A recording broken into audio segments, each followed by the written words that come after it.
It is 7:45 in the evening, and you are finally sitting down on your sofa after a very long day. Your feet are tired, your brain feels a little bit heavy, and all you want to do is relax. Suddenly, your partner walks into the room, or maybe your roommate sits down next to you, and they look at you with a kind smile and ask that one question we hear every single day. So, how was your day? You know the words, you have studied the grammar, but in that moment, your mind goes completely blank. You look at them and you say, "It was fine." Then there is a long silence. The conversation just stops before it even began. I know that feeling so well, Sarah.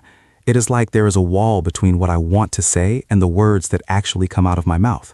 When I say my day was fine, I do not mean it was just okay.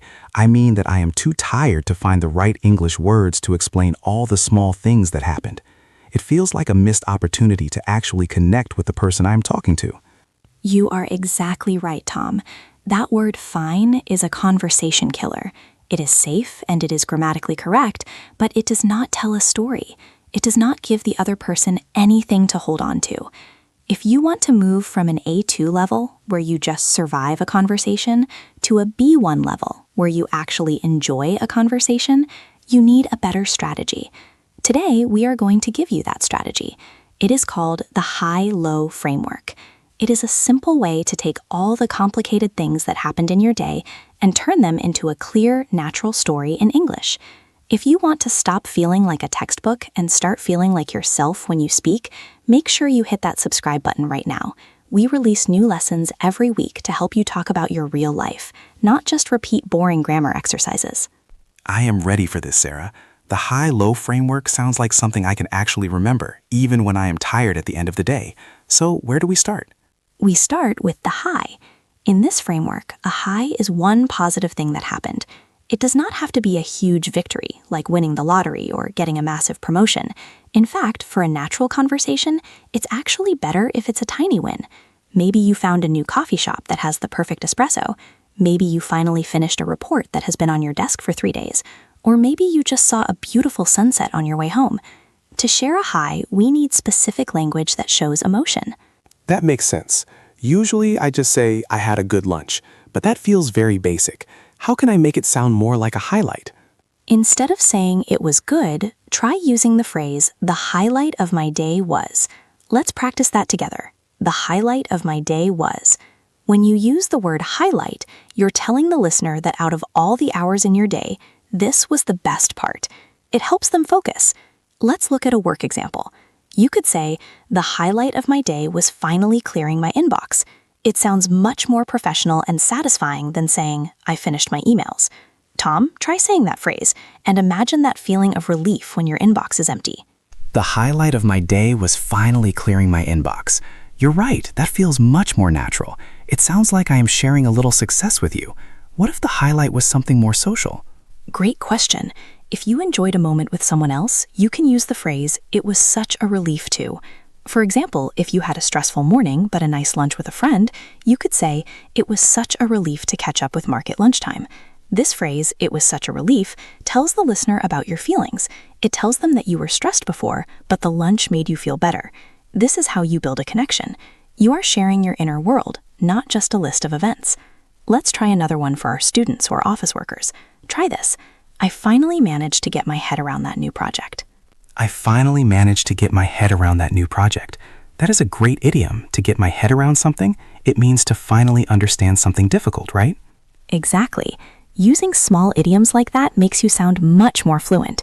When you tell someone you finally managed to do something, you are showing them that you worked hard and succeeded. It gives your day a little bit of drama. So that is the high. You pick one small win and you use a phrase like, "The highlight was," or "I finally managed to." But a real day is not always perfect.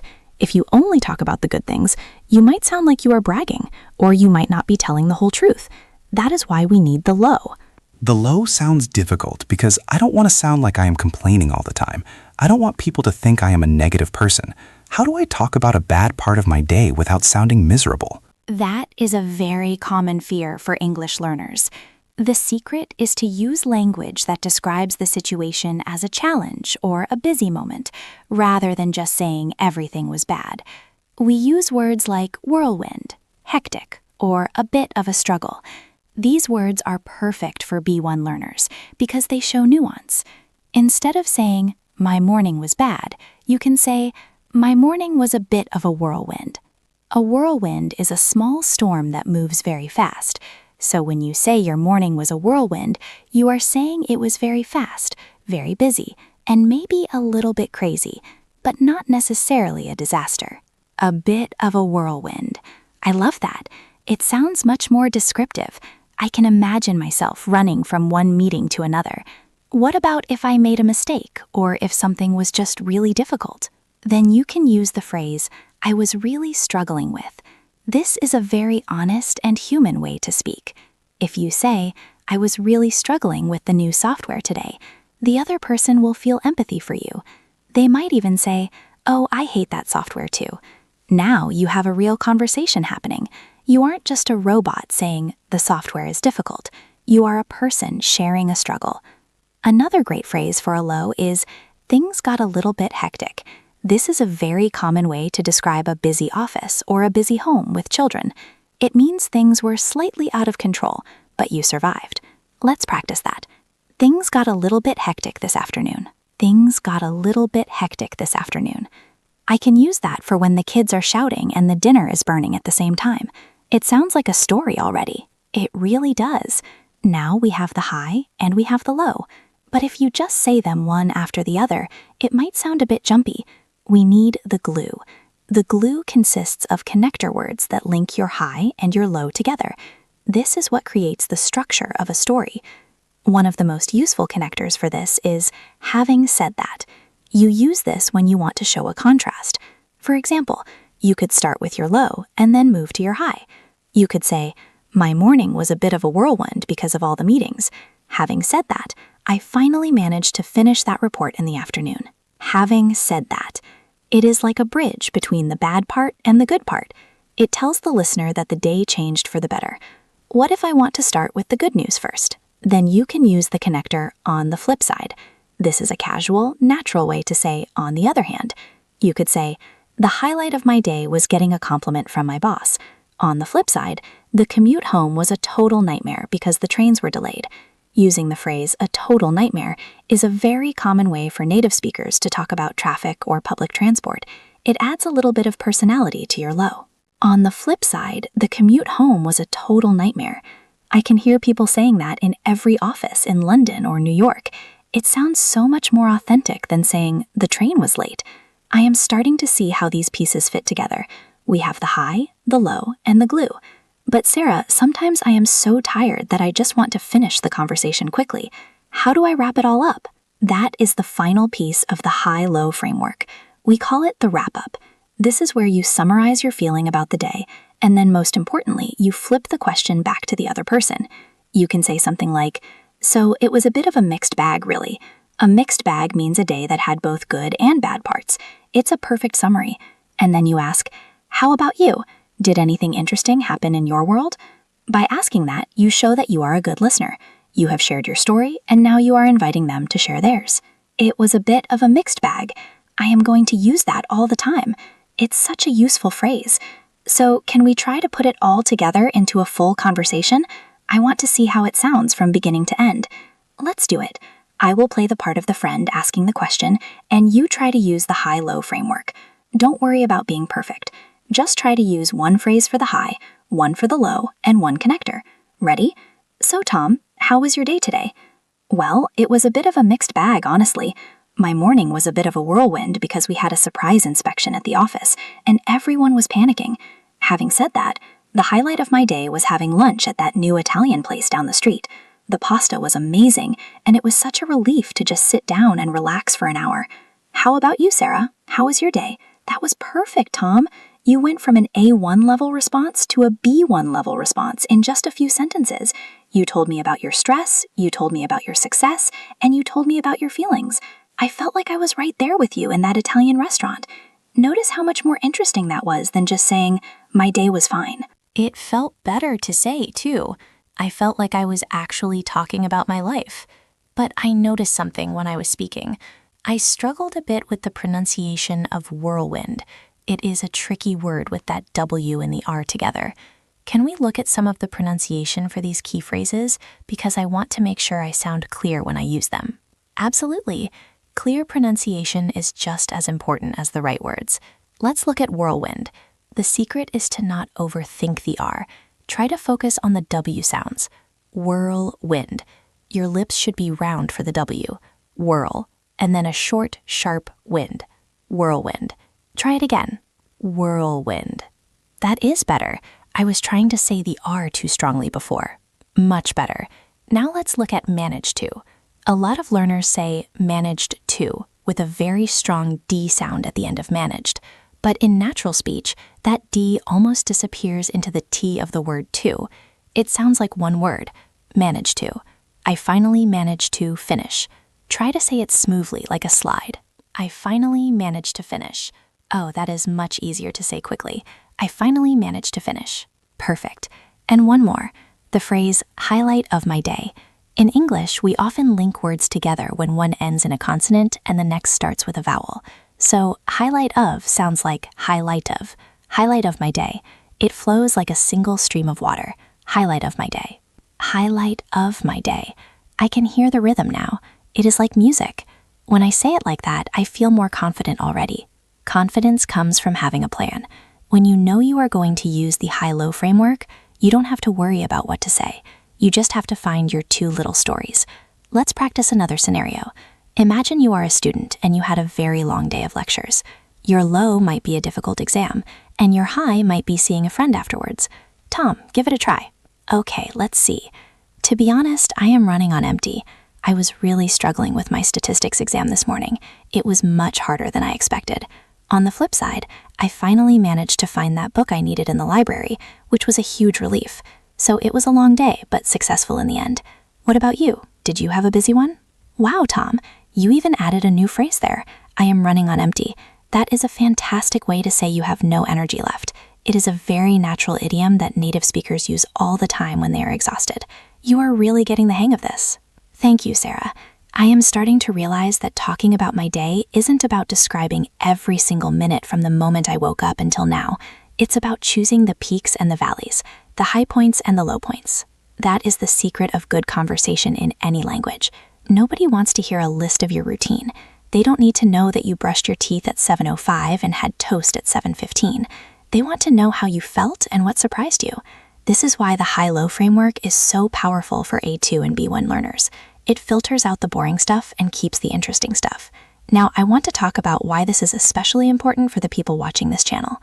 Most of you are between 25 and 35 years old. You are working, you are building careers, you are perhaps starting families. Your lives are busy. You don't have hours and hours to study grammar books. You need English that works for you in the few minutes you have between meetings or while you are cooking dinner. That is exactly my life. I need phrases that I can use tonight, not things I have to study for 6 months. Exactly, and that is why we focus on these real-life patterns. When you use these phrases, you are practicing the English that actually builds relationships. Think about your workplace. If you can tell your boss or your colleagues about your day using this framework, you will sound like someone who is in control of their work. You will sound like a professional who can handle the hectic moments and celebrate the highlights. It changes how people perceive you. It is true. When someone speaks clearly and uses these natural connectors, I think they are much more fluent than they actually might be. It creates an impression of confidence. Sarah, what if someone had a day where nothing happened? You know, those days where you just sat at your desk and nothing was particularly good or particularly bad. Can you still use the high-low framework? Yes, and this is a great test of your English skills. On a boring day, you have to look for the tiny details. Maybe your high was just a really good sandwich. You can say, the highlight of my day was actually just the chicken sandwich I had for lunch. It sounds crazy, but it was delicious. And your low could be something like, I was struggling to stay awake in the afternoon because the office was so quiet. Even on a boring day, there is always a high and a low. The goal is not to have an amazing life. The goal is to be able to talk about your life in an amazing way. I love that. It is about the storytelling, not the events. So even if I just stayed home and cleaned the house, I can still find a high and a low. For example, I finally managed to clean behind the sofa. That is a high. And the low was that I ran out of cleaning spray halfway through. Perfect. That is exactly it. You are taking a very normal, everyday event and making it sound like a little story. That is the essence of B1 English. It is moving from facts to stories. Now, let's do a little challenge for everyone listening. I want you to think about your day right now. Look back at the last 12 hours. Can you find one tiny win, one little highlight? And can you find one challenge, one moment where things were a bit hectic or where you were struggling?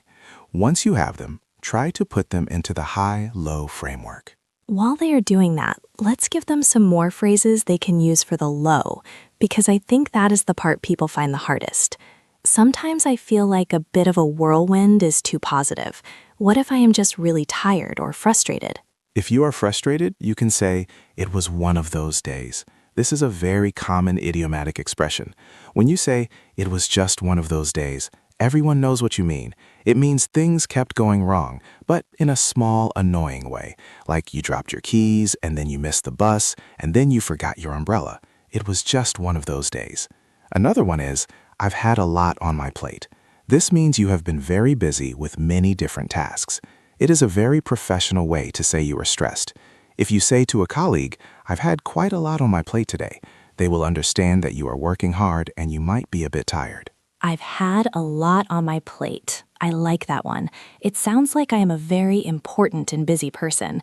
Let's practice the pronunciation of that one. On my plate. The T at the end of plate is often a stop T in English. We don't always say plate, we just stop the air. On my plate. Yes, that is a great observation. On my plate. It is a very quick, clean sound. Now, let's look at some more highs. What if something good happened that was a surprise? You can say, "It was a pleasant surprise when."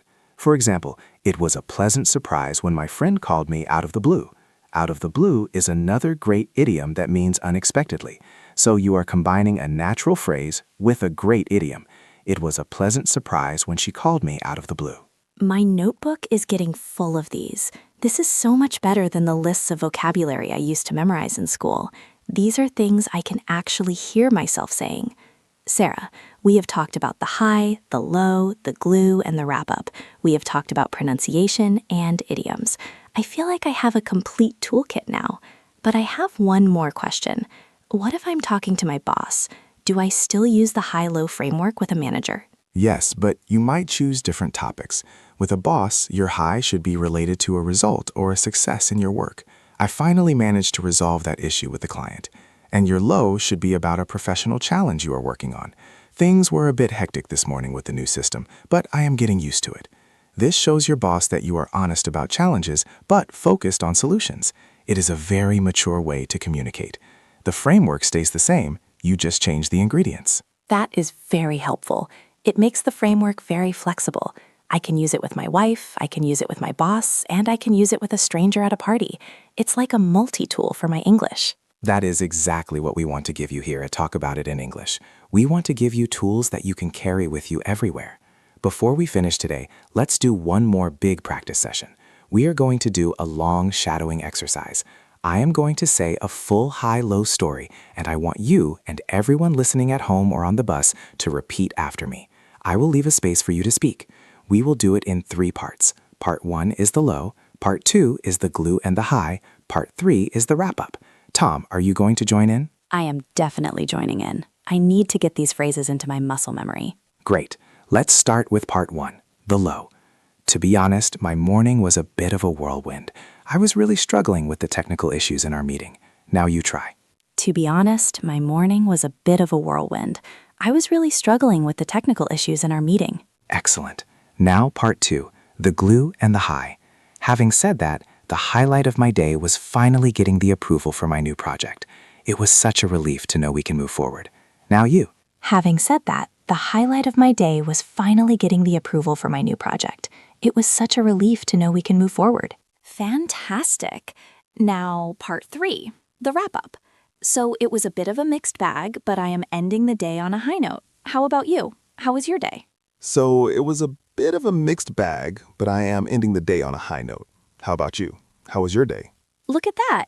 You just spoke about 15 seconds of high-level natural English.